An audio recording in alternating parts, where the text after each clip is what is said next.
Dramatic throat clearing before I introduce. Wicca. Welcome back.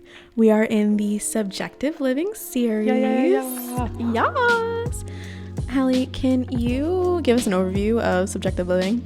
It would be my pleasure. Yay. This entire series is about subjective living, and this is derived from an idea that we started talking about in our first season, objective living versus subjective living. Objective living is basically the idea that there is an objective best way to fill in the blank. We're being sold and told this idea that there's an objective best way to do things. There's an objective best way to look, to choose friends, to, I don't know, just a whole long list. And a lot of them we're aware of, but a lot of them we're not. Yes. And the effects of buying into those objective ways of doing things are really damaging on our individuality, our peace, everything. So we introduced ourselves and you to this topic of subjective living, which is the opposite of objective living. So this whole season is designed to take us across the line and into the much more fruitful and peaceful world of subjective living, where we do things in a subjective best way. Yes. Oh, snaps for you. You always explain that so well. I was going to say, you'd think I'd just learn my lines because I never describe it the same way twice. Yeah, no, but it's so good. Okay. It's so good, though. I think that's one of the great things about your pea brain. Not like your... My pea brain. Not your small brain. My smooth brain. Yeah, nothing relevant My chicken breast brain. Your perceiver brain. Yeah. INFJ, ENFP. Yes. So today we're going to be talking about routine. We're going to go over kind of what routine can look like when you're defining it objectively, what it looks like for us now that we have done the work in restructuring it subjectively, how we can get you there, what questions we can ask you, the ways that you can prompt growth in this area, and everything in between. And everything in between. It's like a sandwich. I don't know how, but that's just came to mind. I mean, it is true. Sandwiches have things between them. So routines are super important. Why and how they're important is what we're here to talk about. Because we're told all day, every day, you need a routine since we're little. You need a routine. You need a routine. You need a routine. And routines are important, but like there's a way to do a routine where it makes it most effective for you. And there's a way not to do that. And that's subjective versus objective. Yeah. And there's a lot of messages being sent to us about routines, what routines we should be leveraging, why, what they say about us, what your own expectations of yourself should be around your routines. Like these things go deep. And a lot of us don't realize that there's room to make significant changes in our thoughts, beliefs, and approaches to routines. We were surprised too. Yeah. You explained this so well, like literally so well. So I guess let's get into it. Yeah.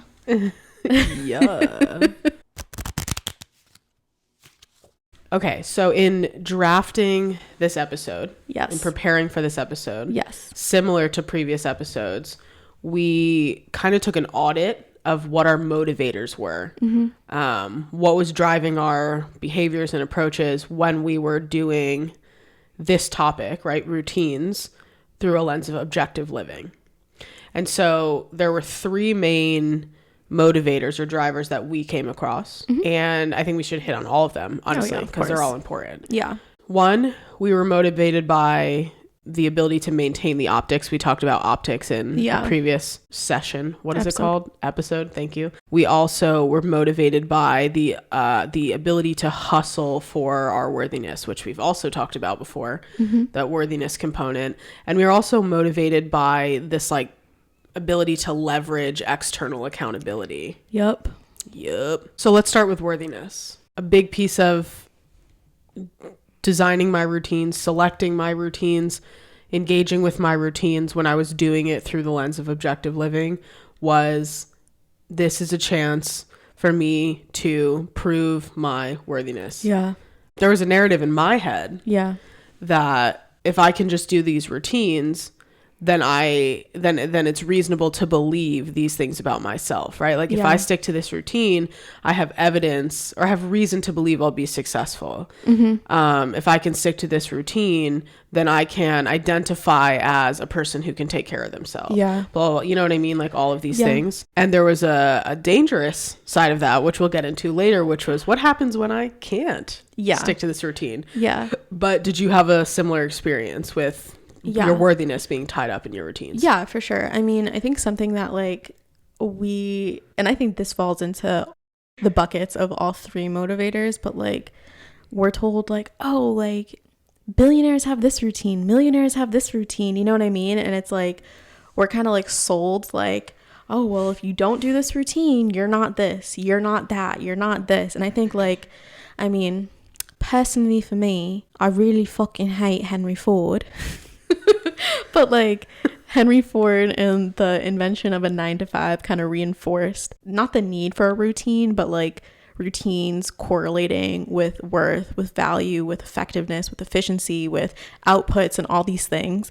And like originally that was just meant to be part of the like manufacturing industry, but when your whole entire life is told that you're meant to be a worker and shit, it makes sense that we then transfer those beliefs onto ourselves. Everything we're taught about routines really ties up to worthiness. And it's like, even like almost like shame is reinforced too, where it's like, oh, well, you don't love yourself if you're not getting up at 5 a.m. every single morning. You don't love yourself if you're not drinking a glass of lemon water every single morning, you know what I mean? And it's like it just reinforces these beliefs about yourself that aren't necessarily empowering. They're meant to keep you conditioned and like acting a certain way so that it benefits the employers, the big players, for sure. Can you tell that I'm a communist? No, I'm kidding.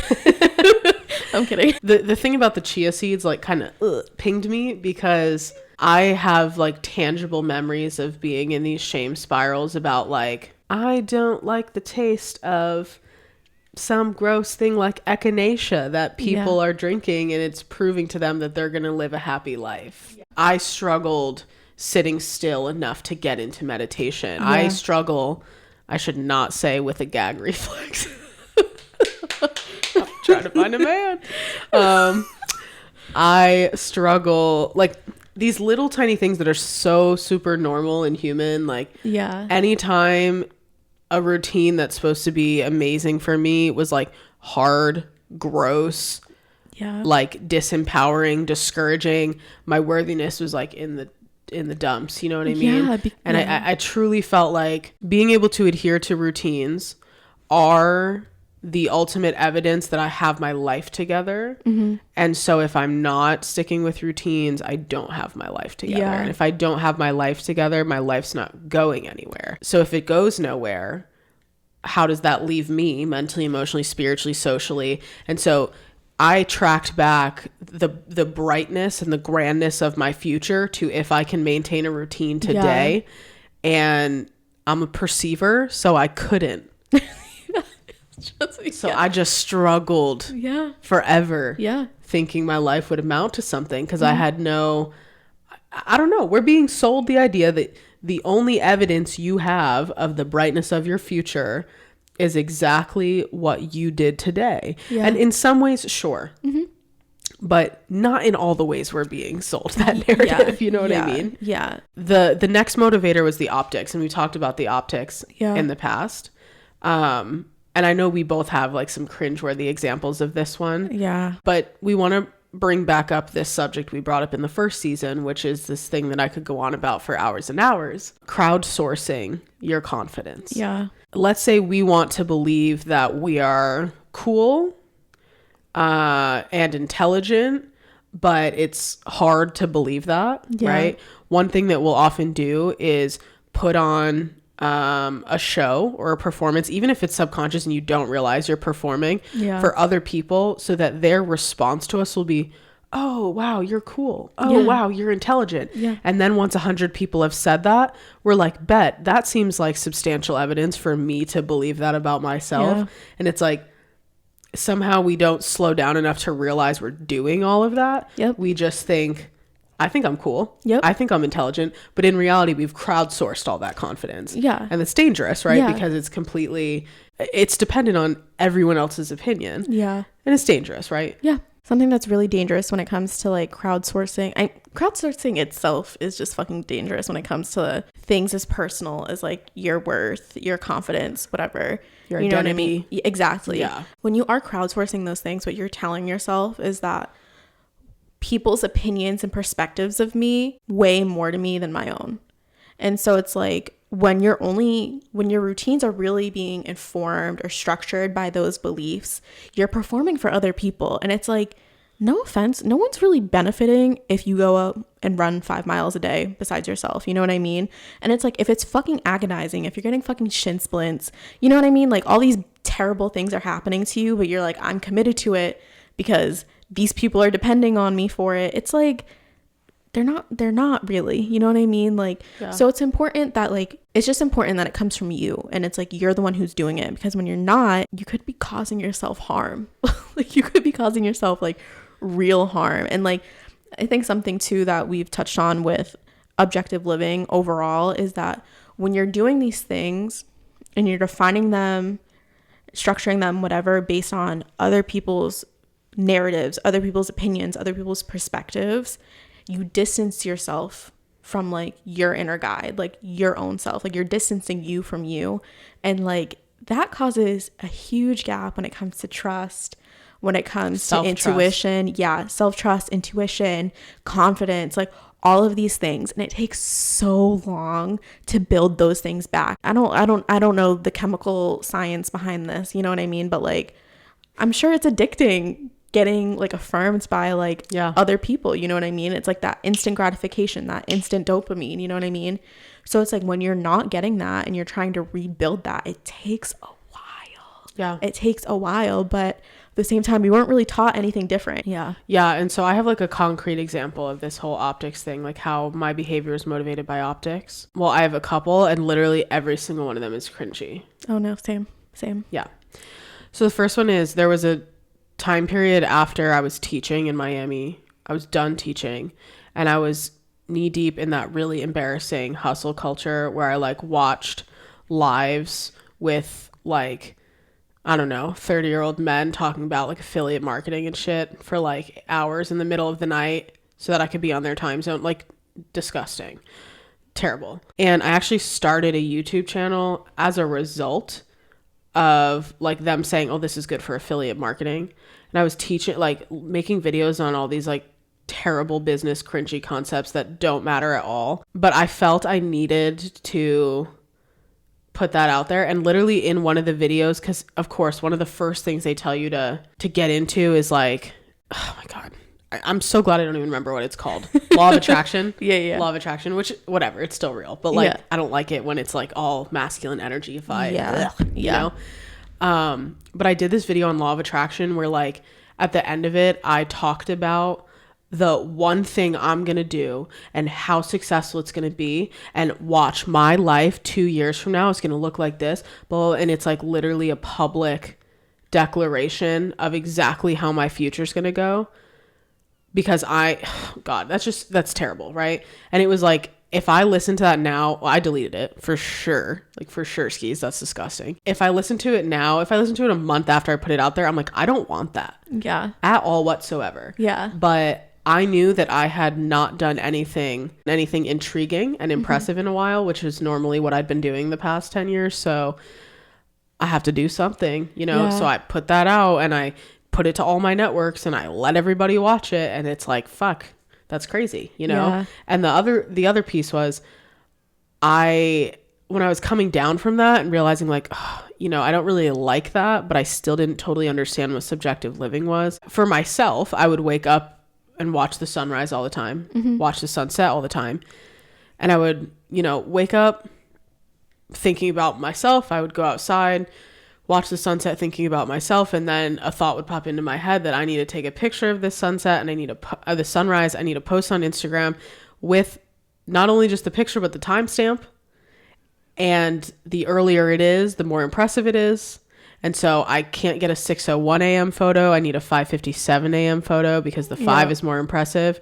And I want people to think that I am the type of person that is up early watching sunrises every day. Yeah. At times I would even store photos with a timestamp and post it. Like it's, you see what I'm saying though? That without knowing, that's what I was doing. I was crowdsourcing my confidence. I wanted to give people a reason to think that I was the person I wanted to be, which is not even who I want to be anymore now that I really know. But I was crowdsourcing all of that. I was trying to maintain the optics. You know what's crazy? Because like, I think a lot of what reinforces the motivation of optics when it comes to routine is social media. Totally. Like, we didn't grow up on social media, but like we came into consciousness on social media. You know what I mean? And it's like before like Instagram, it was made to be like, oh, you just share what's going on. And now it's like people literally live for the gram. Yeah. And it's like, it's so wild. Like, how that just like reinforced shit, you know what I mean? Because it's like before, it's like, okay, if you don't have anywhere to put that, like you got up at 5 a.m. to watch the sunrise, who cares, you know what I mean? But you got a story, you got stories on multiple platforms, you got a YouTube, you got a TikTok, you got an Instagram, you got a Snapchat, you could put it somewhere, you know? For me, this is funny because this is actually as I was transitioning most of my values and things in life to subjective living. I joined this group on Clubhouse where like every day at 7 a.m. we would get up and we would talk. People would share about like what they had going on in their life, lessons that they learned, whatever, right? During that time, I would like sit there and like I would start my day and I'd meditate for 30 minutes. And then like I would go for a walk and catch the sunrise, and like I would like do like a brain map of my day. I would pull a tarot card, and like I loved doing that. Like I loved doing that, but I caught myself every single day taking a picture of it, putting on Instagram. Like every single day. Like, oh, gotta capture this. Let me put it on. Let me capture this. Let me put it on. You know what I mean? Just so it looked like I was interesting. And it's like, even though I was still doing it for me and I was really enjoying it, it came to a point where it was literally being like something that I was having a lot of fun doing to something I have to keep this up. I have to put this on Instagram. No one fucking cared that I was doing that shit. You know what I mean? But it's just like, I was like, nope, I got to put this on Instagram. I got to put this on Instagram because I want to show that like, oh, she's like an enlightened bitch, you know, like. And consistently enlightened. Exactly. This is who she is, not a one-time activity. Exactly. And that's where external accountability comes into play. Because a lot of us would leverage social media, would leverage the ability to put a sunrise picture, put a tarot card pull on social media every day. Yeah. Because then we know this is who people think I am. This is what people think I do. And we feel some type of accountability to remain that person, even if it's a lie. Yeah. Even if it's like a shame-driven behavior. Even if like waking up at 5 a.m. to see the sunrise. I have this one friend who always calls sunrises morning sunsets, and like it just completely fucked up everything in my head. It could be a moonset. That's cute. Yeah. A moonset. There you go. I like that.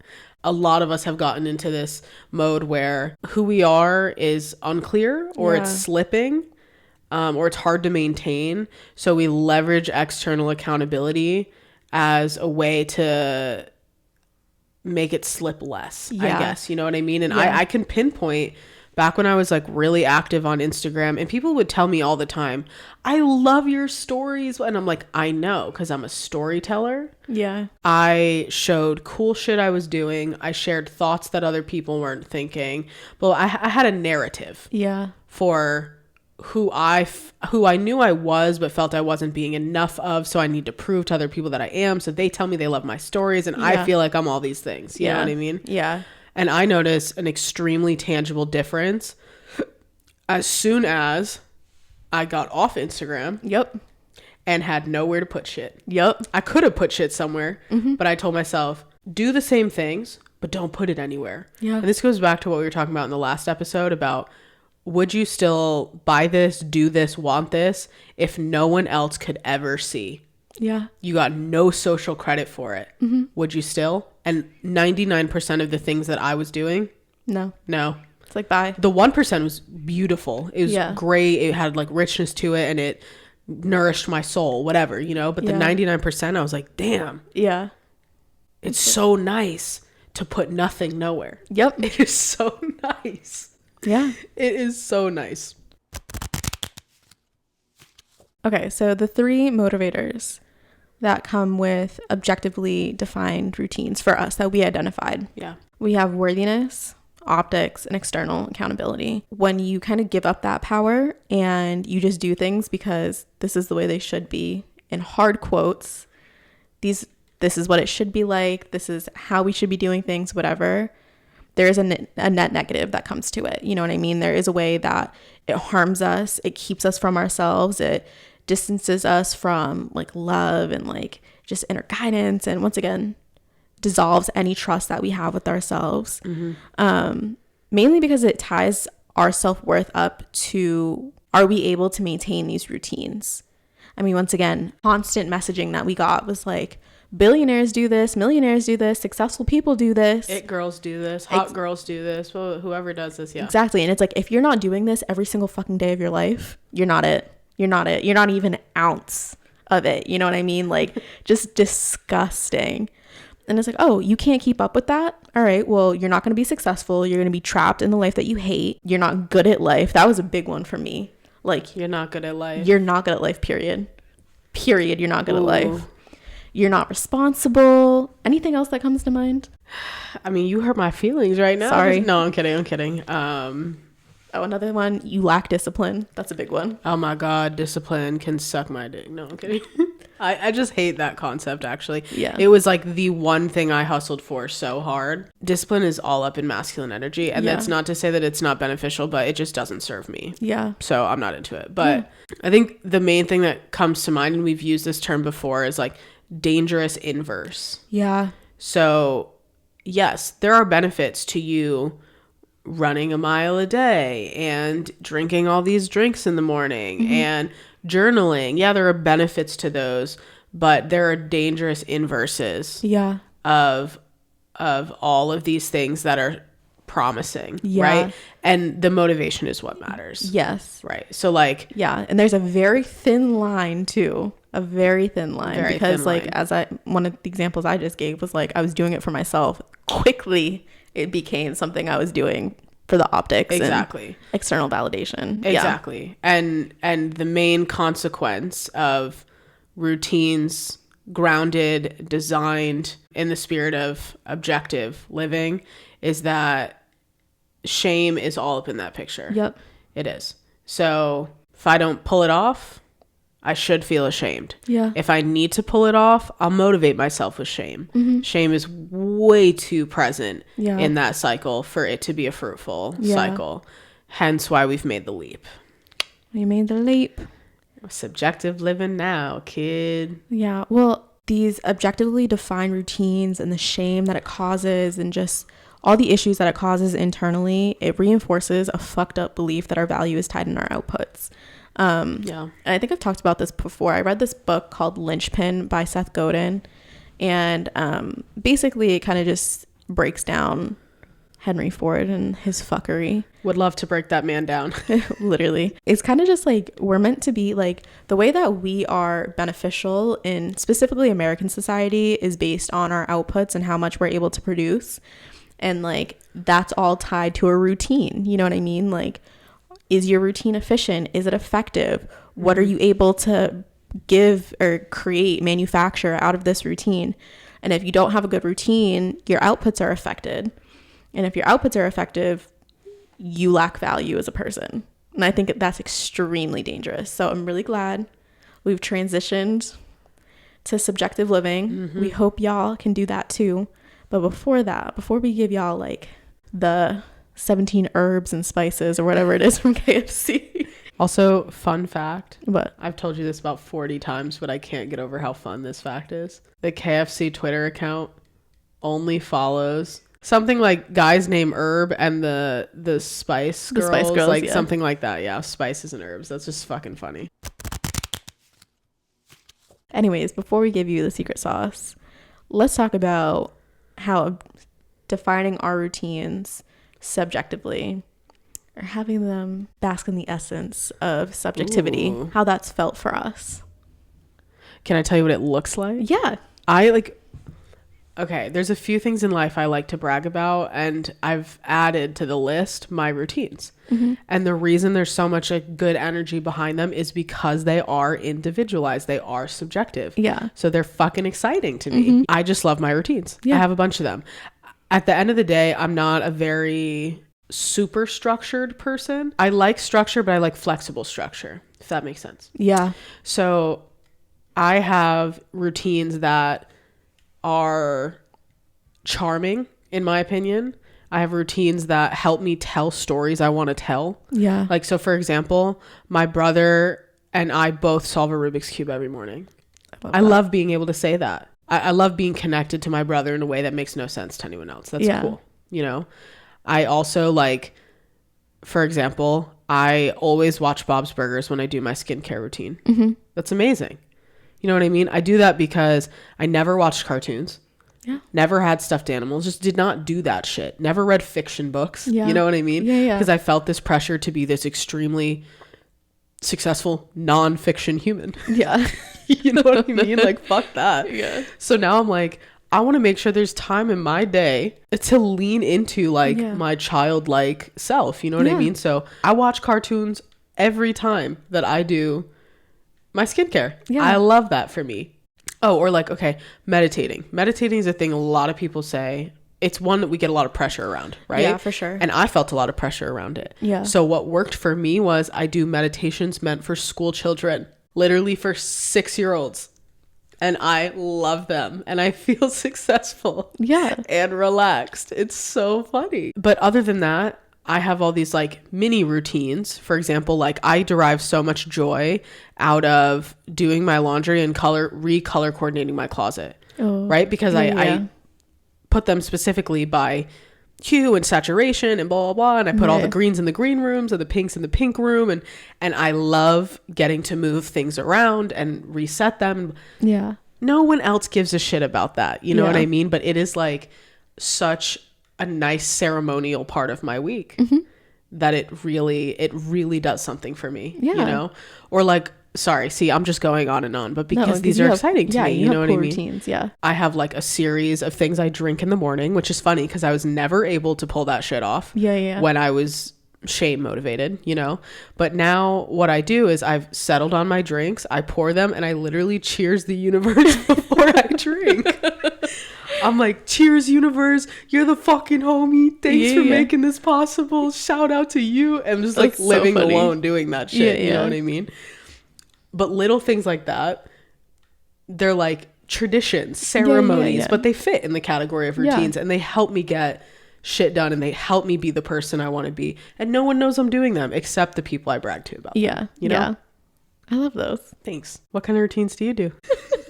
I feel like depression has got a little bit of a hold on me. Fair. So it's like I'm in the process of like reworking my routines. But one thing I do every single day is meditate. And this is also another thing. I always felt like something that I was told was like your routine is the foundation for your day. So if you don't have a good routine in the morning, you're going to have a bad day. And now I've kind of looked at it as like my routine being the primer for my day. Mm-hmm. So it's like shit is still gonna happen, you know, I'm still gonna get shit done. It's just like a like little like extra vibrant, you know, if I like do my routine in the morning. So something that's really big for me still is meditating. I found myself recently just meditating to be like, because like I have a like a count going, like a streak. I have a meditation streak going, and I found myself only meditating so that like I could like get the streak. And I kind of like, wait, nope, hold on. Like I meditate because like I like connecting with myself. I like grounding into myself before I start my day.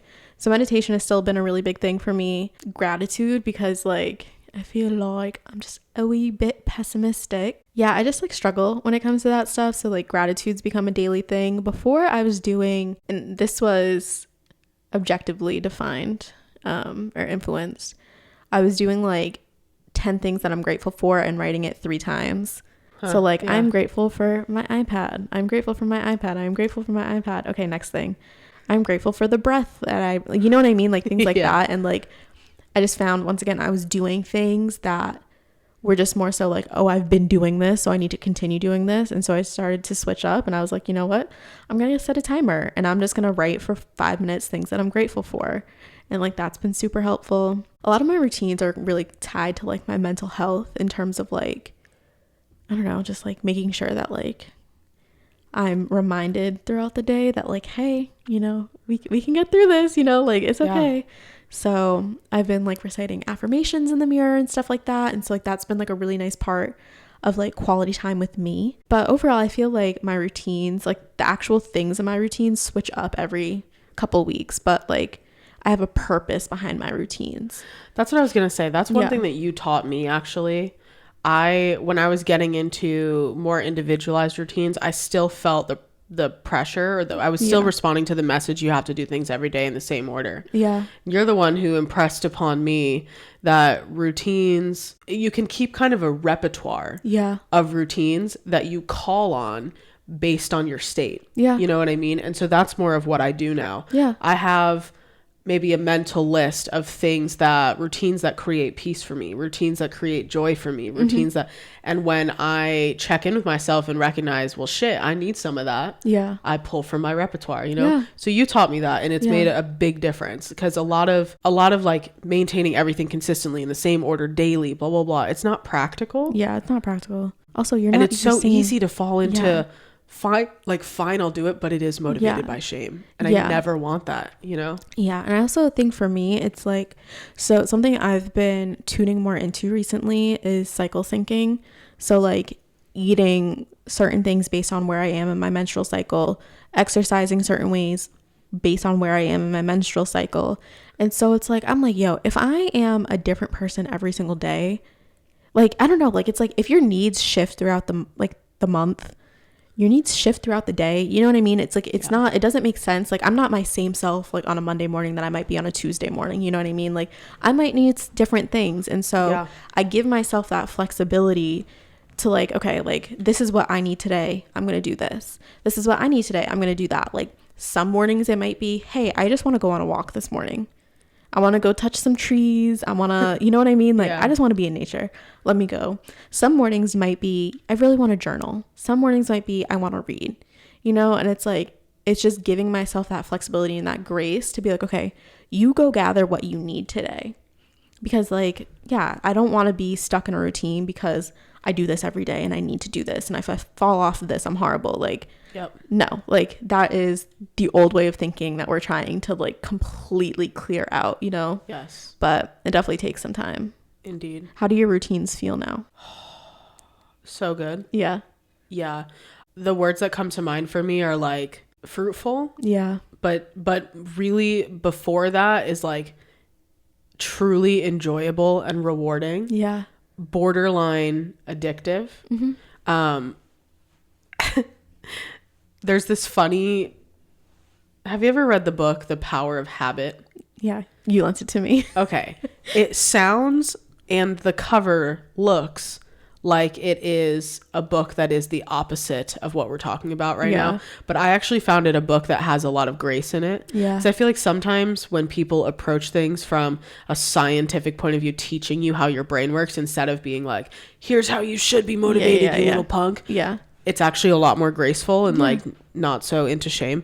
But there's a piece in that book that talks about, I don't even know why. There's a piece in this book that talks about Febreze and how marketers thought people liked Febreze because it helped fix the smell. Yeah. But what they realized when they did research was that people actually liked Febreze being the last step in any cleaning routine. Yeah. And that's what the reward was, that I can finish all of this with this little mini celebration ceremony. Yeah. Wow. You know what I mean? And they completely revitalized their marketing because of it. Yeah. And I feel like not because of this, I just see the parallel. I have these little steps that I celebrate in the same way. Yeah. You know what I mean? Like, for example, I do the same makeup pretty much every day. It's barely any. But when I get to put the little, and I don't even know the fucking words for it, the little shiny shit in the inside of my eyes. Oh, your inner corner highlight. Okay, thank you. Last step, I'm like, bet. Yeah. I'm so excited for it. And when I wore makeup before, like I could wear the same makeup in objective living or subjective living, but the motivation is completely different. I will do my makeup to get that exciting moment and then sit on my remote meetings and not turn my camera on. Yeah. Because it's not for you. No, literally. It's for me. Yeah, you know what I mean?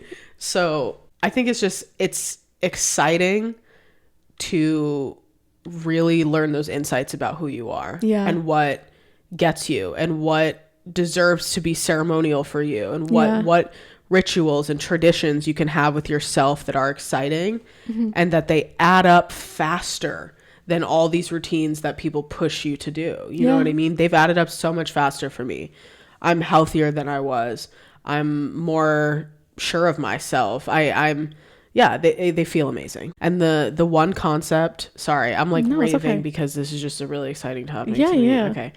The one concept that I love on this topic is like personal culture. Yeah. So all the time I'll do things, people point them out and I'll be like, yeah, that's Hallie culture. I love that. Yeah. I know, I could talk about Sydney culture. Yeah. I could talk about Hallie culture.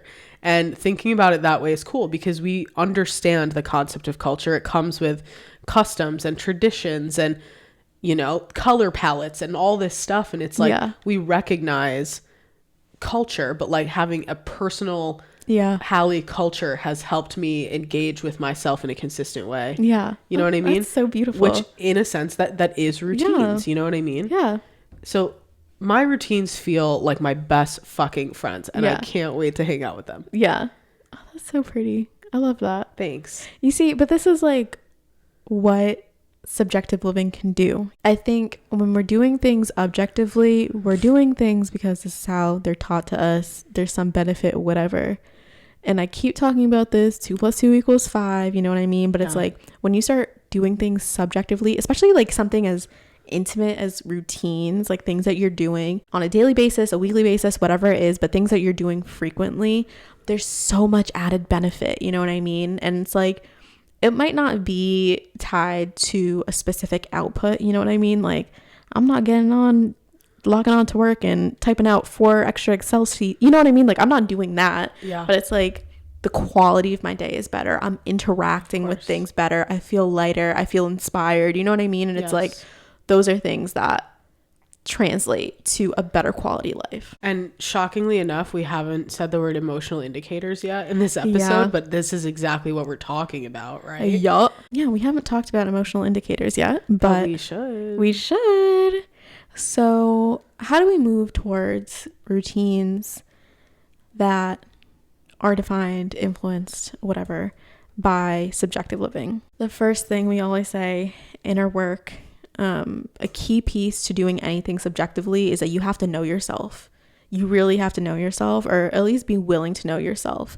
And the ways that we've done it that work for us are journaling. I've done shadow work in the past. Going to therapy is a really big one because like you just get an hour to talk about you and figure out how you work, you know. Having friendships specifically where you feel safe enough to explore yourself in and reflect in, I think is really important. Because if you're doing all of that in a work by yourself, it can be a little bit heavy. If you're like us, where like we had some pretty heavy negative self-talk and you're just doing that inner work, it's like you might just be drowning yourself in like a negative narrative about yourself. So yeah, and then of course understanding your needs. I mean, this kind of relates back to what we were just talking about with creating a subjectively influenced routine. It's understanding our needs, understanding what you need that day, understanding what you need overall, and from there you can pick and choose, hey, this is what I need. Do you have any thoughts on inner work? Yeah, there are different ways to do inner work, right? So I know me personally, I had some pretty deep-seated associations with things like journaling because it was one of the things that I felt shame motivated to do. Yeah. So what has helped me is like a different rendition of it where I get the same benefits, but I do it in a different way. I do this thing that I read about called savoring. Okay. Where I have this big notebook. I think you've seen it. I have. Yeah. It's pretty, right? It is very pretty. I have this big notebook, and what I do is like I write down details from the day that were like charming. Yeah. It could be anything from like I had this moment of personal growth, or most of them are like very simple. Like for example, I remember last week I walked by this like spray paint on the sidewalk that was clearly construction, but the way the yellow overtopped the white, it looked like an egg on the sidewalk. That shit is hilarious. Yeah, right? Yeah. So I don't know. I wrote that down. I was like, oh, that's great. Whatever. The reason I like it is because I have identified a need. You were just talking about understanding your needs. I identified a need to feel like I live in a world that is charming. Yeah. And a lot of times it doesn't feel that way. Mm-hmm. So like I need to understand what charming means to me. Mm-hmm. So I jot down these details like in little bubbles, and then I draw with really pretty colors, like these shapes around them. And it's just like, it's beautiful. Journaling never worked for me. This shit works for me. I don't know why, but it's just because it's designed with me in mind, like my needs, my limitations in mind. But it has allowed me to like see trends in the things that lift my spirits, which is another way of doing inner work. If you have terrible associations with things like journaling or whatever, there are other ways to explore your insides. I don't like saying it like that. Yeah, like, like, you know what I mean? I think also, LOL, for me, a weird way that I do inner work is by watching reality TV. Because like, I feel like it's just so easy to like watch people and be like, okay, how does that make me feel? Like certain situations, you know what I mean?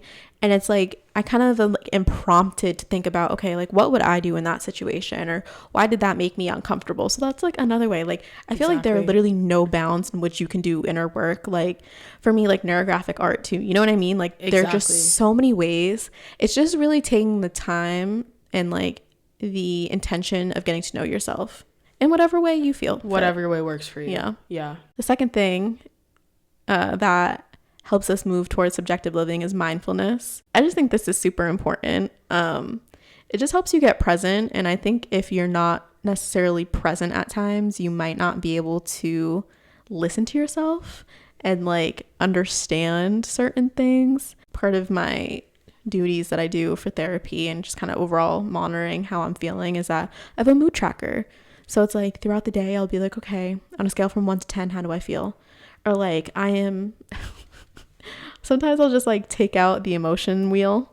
I actually did that during an argument with like a person I was talking to once. And I'm like, okay. I had an old manager that would bring that shit out all the time. But it's helpful. It is very helpful. Like, it's just like, okay, how do you feel right now? You know, it's like, where is that sitting in your body? You know, like, and this goes into emotional indicators, which is the third way that we move towards subjective living. Routines. But like if you start noticing certain things, it tells you. Like I know like our minds do a lot. Our minds are like monkeys though, you know what I mean? What we should really be listening to is our bodies. I hate to shit ourselves, but like it's really helpful to listen to our bodies because our bodies tell us so much. And when you can take the time to be mindful of what's going on in your body, it steers you in the direction of getting to know yourself. Yes. Emotional indicators to me have been the most significant. Yeah.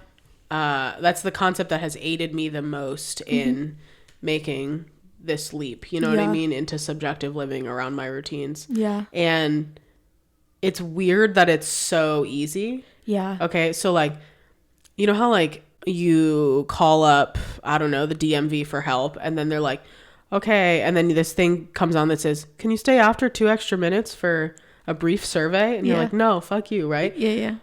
What I do now is like, it's funny that I have that in my head, but like I'll do something, right? So like the first time I watched Bob's Burgers while I did my skincare, I'm like, can you stay on for a 2-minute survey about your experience? And I just check in with myself, right? And I'm like, how do you feel right now, dude? How was that? And I'm like, dude, it's great. I feel good. It's fucking awesome. Yeah. And then I'm like, we should do that again, kid. Yeah. And I'm like, yeah, let's do it again. And that's how my routines are formed. Yeah. Right? And sometimes it's like, oof, I did not like that. Honestly, it made me anxious. It started my shame. Yeah. It activated. It literally thawed out all the shame I had frozen over, and it's back. And I'm like, okay, bet. Like, I'll take that as an answer. You know what I mean? Like, let me try something else. Yeah. You know? And so it's nice that it doesn't have to be all this guesswork of like, well, it felt terrible, but I think I need to do that for me to be a successful human down the line and to have a Roth IRA. You know what I'm saying? You should have a Roth IRA. You should. Not to should yourself again, but that was a bad example. But I'm just saying emotional indicators. It's like, okay, when people are doing interviews, right, for a new job, I always tell them, don't be nervous. Like, you could be nervous, but you have all the answers. All this shit is about you. So it's like, this is a test that is so easy for me to pass right now because I don't have to force a yes. I don't have to force a no. I just have to ask myself how that went, tell the truth, and make decisions about if I do it again based on my own feedback. You know what I mean? Can we also talk about like how empowering it is when you listen to your own emotions? It's amazing. Like, I believe every emotion tells you something. You know, like for me, and this is based on a book that I read, emotions kind of fall into one of two categories. They either ground you and tell you what's not working, or they lift you up. They make you want to expand. They make you want to explore and like indulge in that like emotion that you're feeling, you know? And I think once you start listening to those things, it's like your inner compass. Like, it just leads you where you need to go. It leads you to what feels good. And it's so amazing. You're just like a happy Dora. Literally. Like exploring life, doing shit I like, hanging with my monkey. Let me see that map. It's fun. That's the difference. When I was doing all these routines that were objectively designed and defined, motivated by shame, that shit is not fun. You put a smile on so people think you enjoy being that person, but that shit ultimately is not fun. No, it's not. And you also feel like you don't get to weigh in. You don't get to edit. You don't get to make changes based on what feels good. You're supposed to deny how it feels and just keep going. Right. And like, look, there are plenty of podcasts about masculine energy who talk about the importance of denying your feelings. Fine. Masculine energy has a place. It's just not doing it for me. So I opt out of misplaced masculine energy. But following emotional indicators are fun. They really are. And one of the best ways I do this is I take a second. How do I feel? What do I need? And then I think of, what could I possibly do to fulfill that need? Right? They don't have to be these crazy things. You can try on all different things. Like, no one would have ever prescribed, no mental health person would have prescribed me Bob's Burgers to help me reconnect with my childhood self. You know what I mean? But I love that shit. So I just think it's fun to check in. It's fun to brainstorm what you could do to address those things or fill your buckets. You know what I mean? And it's fun to like have a running list of whether it's in your head or on paper of things I could pull from to address my needs. Because that will restore your trust with yourself. A word. I love that. A lot of things won't. That one will. Period. So for our listeners that are interested in, I don't even want to say for our listeners who, because I think all of y'all are interested at this point of subjectively defining your routines, designing your routines. What's in that starter pack? Number 1, scientist and lab rat analogy. We've talked about this many, many times, but there's this idea that has helped both of us be patient with ourselves and be patient and curious about our process of improving. And it's the scientist and the lab rat. So basically what that means is there is a time frame where we step into the role of a scientist. We get curious, we study ourselves, we look for patterns, we design experiments. And then there's times where we take the place or take the role of a lab rat, where now we go live those experiences, right? And then we step back into the scientist role and we study what just happened, what worked, what didn't, things like that. But the brilliance of the scientist and the lab rat, A, is that it's a way to really get things going, moving, improving. And B, you have different expectations of yourself in different roles. So you can just be the lab rat when you're being the lab rat, and you can just be the scientist when you're being the scientist. And we have an episode that goes into that a lot further. Episode 2, season 1, episode 3. Yeah. So it's a good one to listen to if you want a refresher on that. But for me, that's number one resource in the starter pack, because it actually gets things moving. Yeah, for sure. For sure. The second thing, grace. Grace just belongs in every single portion of your life. I think we have such high expectations for ourselves just living in Western society, with also the introduction of social media. Like, we compare ourselves to others. I think it's super natural. It's almost it is the norm at this point, you know what I mean? But like, it tells us we need to be doing just as well as everybody else is based on social media, which, like, social media is really just your highlight reel. It's important that we understand that we're all human. I literally have written here, life is hard as fuck. Like, life is so fucking hard, you know what I mean? Like, not every day is going to be a win. Like, your path of growth, your chart when it comes to your growth is not linear. Like, you need to have grace for those moments where it's like, hey, you might not be feeling it right now, or hey, you didn't do this today. It doesn't equate to you being bad at life. It does not equate to you being a terrible human being. Like, it has nothing to do with that. You just got to show yourself some grace. You just got to show yourself some grace. But see, this is the power of subjective living. In regards to routines. It cuts through those ties that we have established between our worthiness and our ability to maintain routines. The brightness of our future and our ability to maintain routines. It like chops those connections right up and is like, no, we're going to do routines. They're going to serve us, but they're maybe a slightly dependent. There is a connection, but that thick ass carbon nanotube, remember we were talking about that? The connection is not, solidified with carbon nanotubes or something like that. It's not as serious of a connection as we put the pressure on ourselves for it to be, Precisely. Love it. The last thing we have listed here is adaptability / flexibility. And I am going to start with literally what we have written first, because like my notes, they have their moments. You know what I mean? And like, this was a good moment. This is a good moment. So I wrote, coming from 2 bitches with Aquarius moons, it's okay for things to change. I think we are resistant to change, like, I'm a Virgo. You're a Virgo. You're also a Scorpio rising. And an Aquarius moon. Yeah. I'm gonna be honest, I only know what the Virgo part means, but... Yeah, no, I know what it means for you. Don't worry. Okay. But it's like, we just like things the way that they are sometimes, you know what I mean? And it's like, it's hard to adjust. It's hard to change, especially when, as I mentioned before, there's like all this conditioning and stuff, and we're unlearning those things. But like, it's okay for things to change. This is coming from an INFJ. It's okay for things to change. Whoa. Sub-bullet being LOL at Sydney's rigid neuroplasticity diagnosis. I got a psyche val. Like a year and a half ago. And it came back that I had rigid neuroplasticity, which means that like I really do not like change. I like things exactly how they are in my life, even if they don't benefit me, you know what I mean? But it's like, things have to change in order for you to grow, you know what I mean? And like, change is scary, don't get me wrong, but sometimes it's beneficial. LOL at Sydney's rigid neuroplasticity diagnosis. Put that on a t-shirt. Yeah, I think with adaptability and flexibility, like,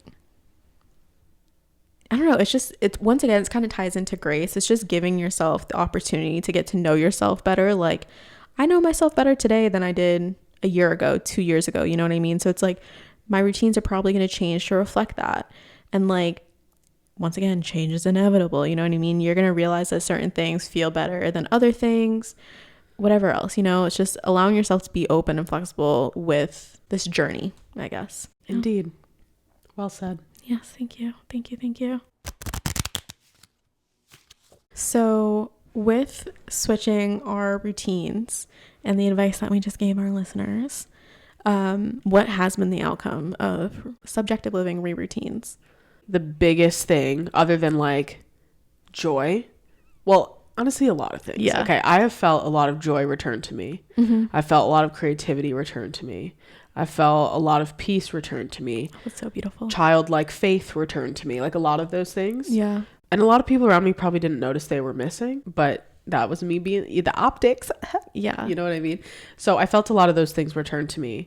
But the big one that I already mentioned was I established, perhaps for the first time in my life, a genuine sense of self-trust. Yeah. Because, I don't know, this shit is just so good. When you move through your whole life without, I don't know, think about it like this. If you're a child and you, I don't know, do something and you hate it and it makes you feel bad and shameful and shitty, and an adult says to you, you know what, that's okay, buddy, let's try something different. Mm-hmm. Wow.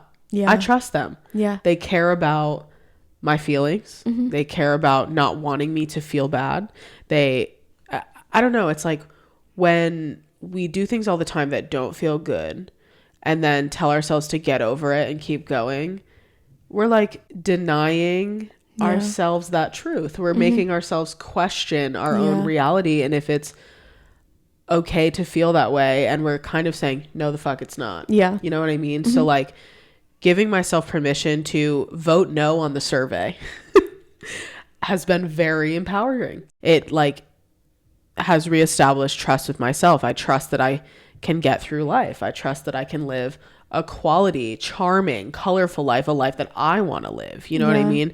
I trust that I can accomplish great things in this decade and 4 decades from now. I trust myself to care for myself like fully and affectionately and re-raise myself, as we talk about. Just a lot of self-trust. Yeah. It's been a really beautiful process. That is very beautiful. Yeah. I think when you learn that you can depend on yourself, things change extremely in your benefit. Yes. And it's very empowering. Yeah. I liked how you phrased like a lot of things returned to you too, because it's like you're calling your power back, and like when you're able to do that, it's like you're able to take care of yourself, and that's a really good feeling. I love that. On the topic of dependability, this is really interesting. You said it's good that I feel like I can depend on myself. Mm-hmm. I realized that I was chasing discipline so that I could feel like I could depend on myself. Yeah. But in reality, if my options are I can do the same annoying task every day in a row so I can count on myself, or I really care and listen to how I'm feeling, what I need, and I do things about it to serve myself, keep myself afloat. Which of those is a better option for me? Yeah. I would choose this one all day over discipline. Yeah. Like I chase discipline so fucking hard in an effort to create self-trust, and it's like that shit did not work. No, this shit does. Yeah, because it's laced in shame. Once again, different motivators. Exactly. It's wild. Yeah. And I think like along with like being able to trust yourself more, I think it just improves your relationship with yourself. Yeah. You're able to trust yourself more, therefore your self-worth increases, because all of a sudden it's like, oh, I can do this shit for myself. Okay, what else can I do? You know what I mean? And like, what else do I think about myself? And you keep challenging these beliefs about yourself, and ultimately like you just start to like yourself more. And I think that's beautiful, and you think you're worth more. And I think that's so special. And then like you just understand yourself more. Like once again, 2 + 2 = 5. Like I just don't think that there's a cap that comes with deepening your relationship with yourself. Like the more you deepen your relationship with yourself, the more you get out of it. And I just don't think that there's a limit with that. Mm-hmm. No limits. No limits. I've been playing a lot of Just Dance. No limits. Let's reach for the stars. I'm dead. Bro, I lost my Wii. I have no idea where it is. The other night, I was literally like eating green beans like they were chips and playing Wii Sports with all the me's from college that people put on there. And I was like, fuck you, bro. I'm so glad we're not friends anymore. But you better fucking get me this home run green bean. Like, it was just the weirdest thing. And I'm like, this is funny. I'm really fucking dead. Yeah. Oh my gosh. That's so funny. I think another really important outcome of designing routines around subjective living is purpose. Something that we have written here is life isn't too bad with the right tools. And I don't think that can be understated like at all. Like as I said earlier, life is fucking hard. Yeah. Especially for me. I don't deal with life well, you know what I mean? But like, life is really hard, you know what I mean? But it's like, when you have the right tools, it's like, okay, I can get over this. I can do this. I can do this. I can do this, you know? And it really does make a difference. Yeah. And I think the thing is, there's a lot of things that make a little difference. Yeah. A marginal difference. The margin of improvement on this is huge. Yeah. Like this one makes a big fucking difference. Yeah. And I think that's why it's so hard hitting for me. Yeah. For us. Yeah. You know? Yeah. I mean, and I think it also goes back to just like the intimacy of routines. You know what I mean? Like, this is just something that you spend time with and time crafting, and you do get out of it what you put into it. Yes. And it's a lovely experience to honor yourself, because we live in a world, a nation, specifically a context that says, don't honor yourself, don't honor your feelings, honor your parents, honor your elders, honor the school system, honor Henry Ford. No, honor yourself. Honor yourself, bitch. It's just, it's a refreshing experience that I hope you all get to enjoy. Yeah. Yeah. Yeah. Yeah. Yeah. Yeah. Is there anything else that we want to say about this topic? I feel like we don't said it all. Yeah. Yeah. If you only hear one piece of direction here, I think scientists in the lab rat. Scientists in the lab rat, babes. Listen to your emotions, babes. Listen to them. They're trying to tell you something, all right? Yeah, babes. Yeah. Oh, there's an S on the end. Yeah. No, it's interchangeable. Okay. I'll work on it. If I vote yes on the survey for working on it. Yeah. Try things. And it's okay that they don't work. Yeah. First of all, you benefit from the privacy of this, because you don't have to worry about failing, looking bad, whatever it is you're worried about in a social setting. You don't have to worry about any of that here. You know what I mean? I could watch Bob's Burgers and fuck up my skin and be like, this is not going to work. And it's okay, dude. No one has to know. Nobody. I don't know that song. It's like a really old song. Okay. I don't know what it's called. You only know one word? If I listened to it, I would know it, but like, I'm just repeating the part that I know. Okay. Yeah. If I could reinforce one thing that you said this episode, when it comes to kind of analyzing your routines or kind of figuring out what works for you, like, if you could do this and never post it, never share about it, never talk about it, nothing, would you still be doing it? Because I think that holds a lot of weight. You know what I mean? And that truly shows the benefit of it. Agreed. Yeah. That is like a really good criteria or lens to run everything through. Yeah. Yeah. Because I've whittled down what routines truly matter to me using that lens. And thank God I've dropped a lot of shit that was costing me things that, you know. Yeah. Also, just remember to be patient and kind with yourselves. All right. We're humans. We're doing the best we can. Yeah. Just be nice. Just be nice to yourselves, mate. Yeah. Yeah. Mate, yeah. Do you have any last remarks, babes? Just be hopeful. Yeah. I did not understand how much a concept like this would change my life, myself, my day to day, and the amount of peace I have with being awake and alive every day. Oh, a word. Yeah. I had little hope. Bro, it's tough this shit out here in really these streets. resurrected me. Okay, with that, thank you guys so much for listening. We love you all. Please let us know your thoughts. You could hit us up on Instagram at The Color Pink Podcast. If you want to send us an email, you can send us an email, thecolorpinkpodcast@gmail.com. Please leave us a review. Let us know your thoughts. And once again, just thank you. All right, bye. Peace out. Peace out, Scub Scouts. Cubs. Scub Scouts.